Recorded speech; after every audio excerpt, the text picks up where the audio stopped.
On June 30, 2025, a massive ship called the Gas-Law Glasgow left the shores of British Columbia, carrying something that had never left Canada before, liquefied natural gas, LNG, bound for Asia. This single shipment marked the end of an era where Canada was completely dependent on the United States for its energy exports and the beginning of a new chapter where Canada could compete on the global energy stage. For decades, Canada had been like a talented athlete who could only play in one league. The country had vast reserves of natural gas, enough to power homes and businesses around the world, but it could only sell this gas to one customer, the United States. This created a dangerous situation where Canada's energy economy was completely at the mercy of American politics and policies. The first LNG shipment wasn't just about business, it was about freedom. It represented Canada's declaration of energy independence and its entrance into the global marketplace as a serious competitor. The ship's destination was South Korea, but its real significance was much broader. It showed that Canada was ready to play on the world stage. Don't miss out on more energy insights like this. Subscribe to our channel and hit the bell icon to stay updated on the latest developments in global energy markets, Canadian resources, and international trade. Your support helps us bring you in-depth analysis of the stories that matter most. Understanding Canada's energy dependence problem. To understand why this first LNG shipment was so important, we need to look at Canada's energy situation before this moment. Canada has always been rich in natural resources, including enormous amounts of natural gas trapped in underground formations. Every day, Canada produced about 8 billion cubic feet of natural gas, which generated approximately $8 billion in revenue in 2024 alone. However, there was a major problem with this setup. Almost all of this natural gas flowed through pipelines directly to the United States. Canada had no other way to sell its gas to other countries because natural gas, in its normal form, takes up too much space to ship across oceans. The only way to transport natural gas overseas is to cool it down to -260 degrees Fahrenheit, which turns it into a liquid that takes up 600 times less space. This process is called liquefaction, and it requires expensive, specialized facilities. Without these LNG facilities, Canada was stuck. The country was like a store that could only sell to one customer, no matter how many other customers wanted to buy. This made Canada vulnerable to political pressure from the United States. When American politicians wanted to change trade policies or impose tariffs, Canada had little choice but to go along because it had nowhere else to sell its energy. The recent digital tax dispute between Canada and the United States is a perfect example of this problem. When the US government pressured Canada to back down from implementing a digital tax on American tech companies, Canada had limited options for pushing back because its energy economy was so dependent on American markets. This dependency wasn't just bad for Canada's economy, it was also bad for global energy security. When one country controls too much of another country's exports, it creates an unstable situation that can be disrupted by political disagreements, trade wars, or other conflicts. The $40 billion solution, building LNG Canada? Recognizing this problem, a group of major energy companies decided to invest in a solution. Led by Shell, one of the world's largest oil and gas companies, a consortium of international partners came together to build something that would change Canada's energy future forever. The partnership included some of the biggest names in Asian energy: Petronas from Malaysia, PetroChina from China, Mitsubishi from Japan, and Kogas from South Korea. These companies weren't just investing money, they were also guaranteeing that they would buy Canada's LNG once it was ready. This gave the project the financial backing it needed to move forward. The total investment was staggering, $40 billion. To put this in perspective, this was more than the entire annual budget of most countries. The project was so large that it became one of the biggest private investments in Canadian history. The partners chose to build their facility in Kitimat, a small town in British Columbia. This location was perfect for several reasons. First, it was close to some of Canada's largest natural gas deposits in the Mornay region. Second, it had access to deep water where large LNG tanker ships could dock. Third, it was on the Pacific coast, which meant ships could travel directly to Asia without going through potentially dangerous choke points like the Panama Canal or the Suez Canal.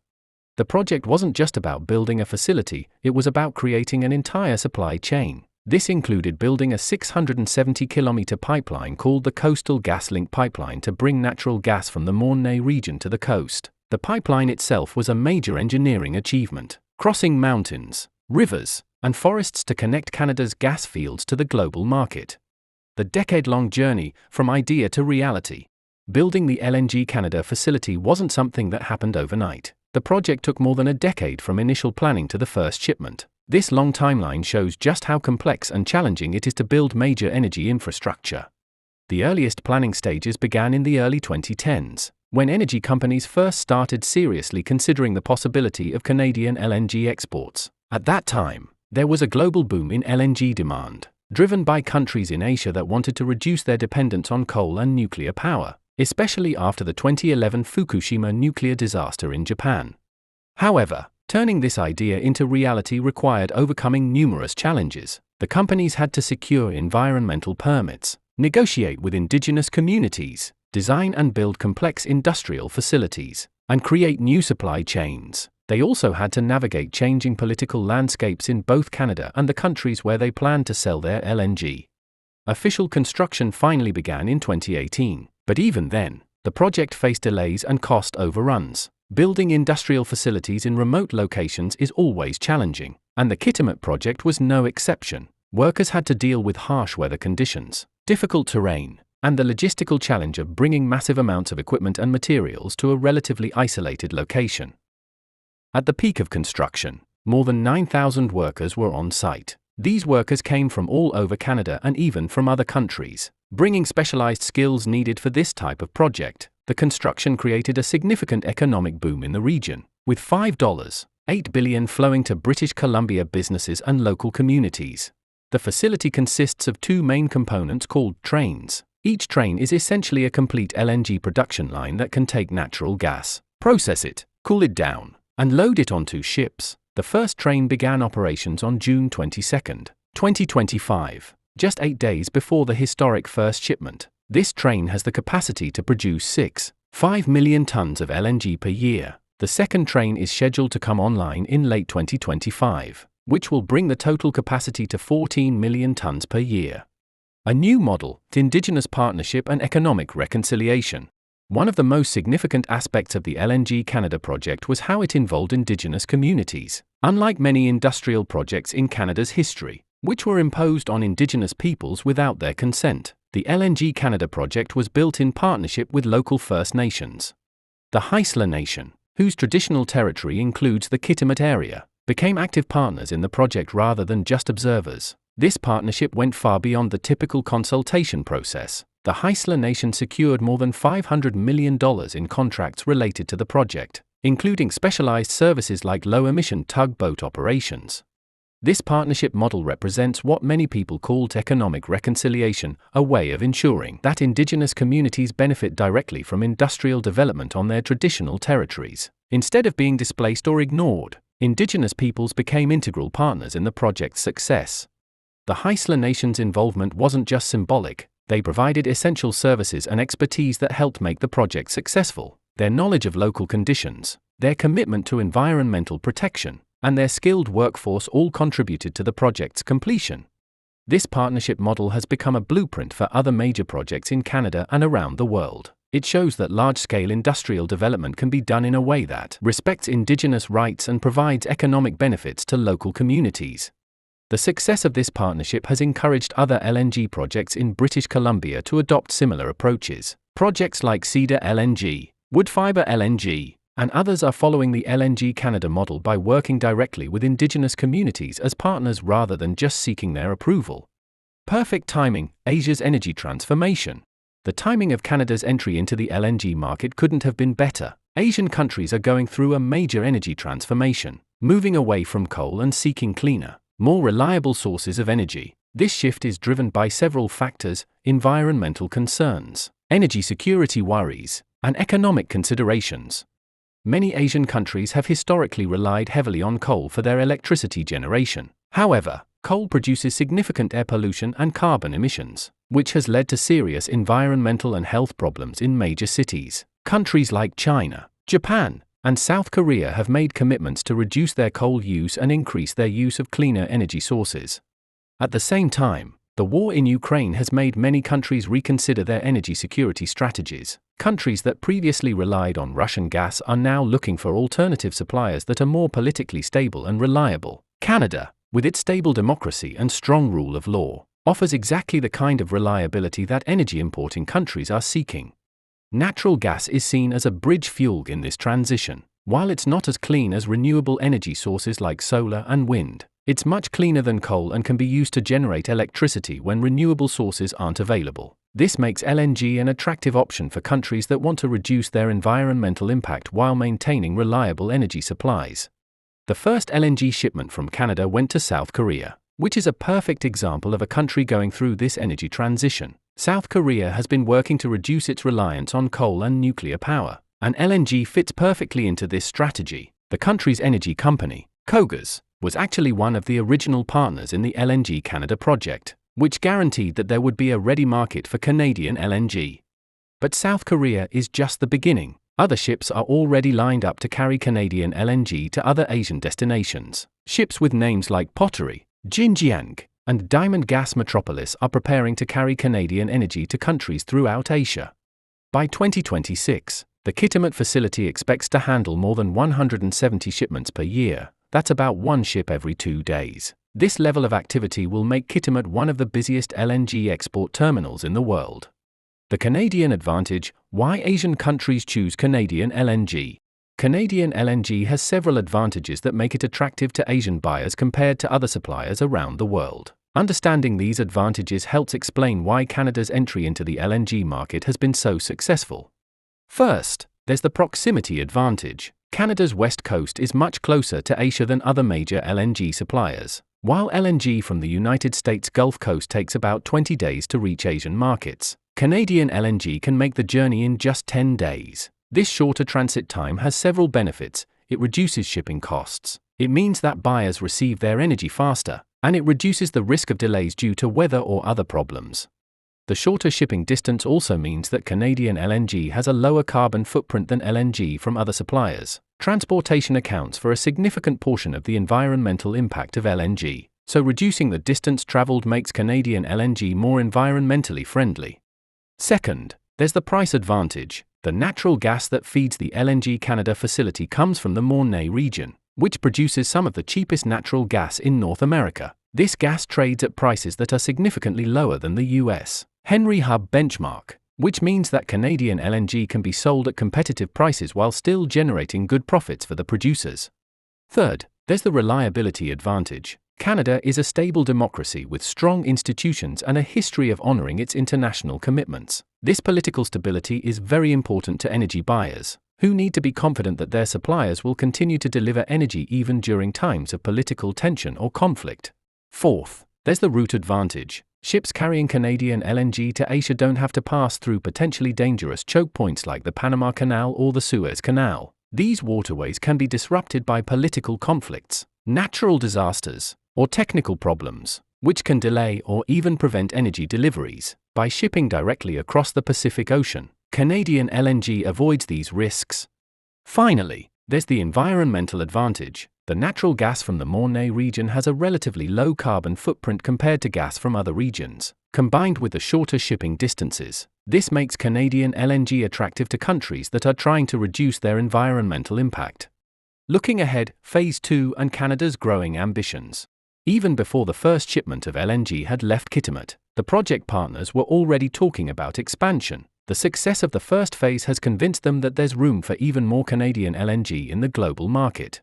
Phase 2 of the LNG Canada project would double the facility's capacity from 14 million tons per year to 28 million tons per year. This expansion would involve building 2 additional trains at the Kitimat site. The good news is that the site was designed from the beginning to accommodate this expansion, so adding the new trains would be relatively straightforward from an engineering perspective. If Phase 2 goes ahead, it would make Canada one of the world's top 5 LNG exporters. This would put Canada in the same league as countries like Australia, Qatar, and the United States, all major players in the global energy market. The decision on whether to proceed with Phase 2 is expected by mid-2026. This decision will depend on several factors: how well the first phase performs, whether there's sufficient demand for additional Canadian LNG, and whether the project partners can secure the necessary financing for the expansion.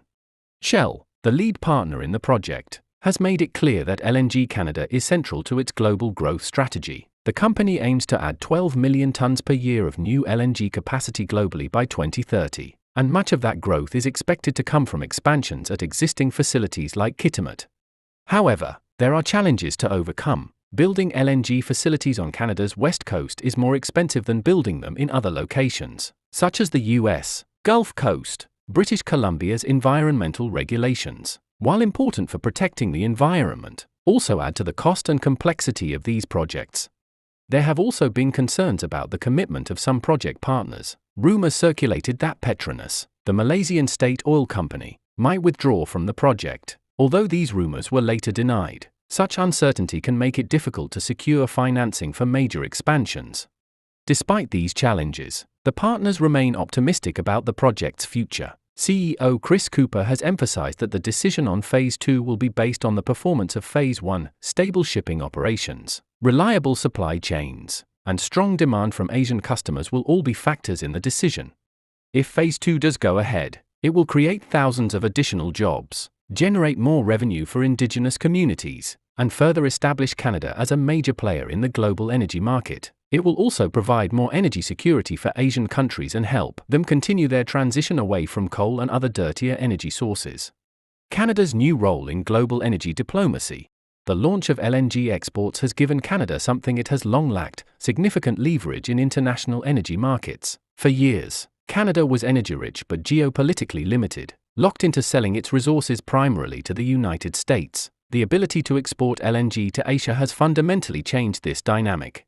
Energy has always been a tool of diplomacy, and countries that control energy supplies often have significant influence in international affairs. Russia's use of natural gas as a political weapon in Europe is just one example of how energy can be used to influence other countries' policies. Now Canada has its own energy diplomacy tool. This new capability comes at a time when energy security is becoming increasingly important in international relations. The war in Ukraine has shown how quickly energy supplies can be disrupted, and countries around the world are looking for reliable suppliers that they can count on even during times of crisis. Canada's stable democracy, strong institutions, and peaceful international relations make it an ideal energy supplier for countries that want to reduce their dependence on less stable suppliers. Prime Minister Mark Carney has emphasized that Canada has what the world needs, and the country's LNG exports are a perfect example of this.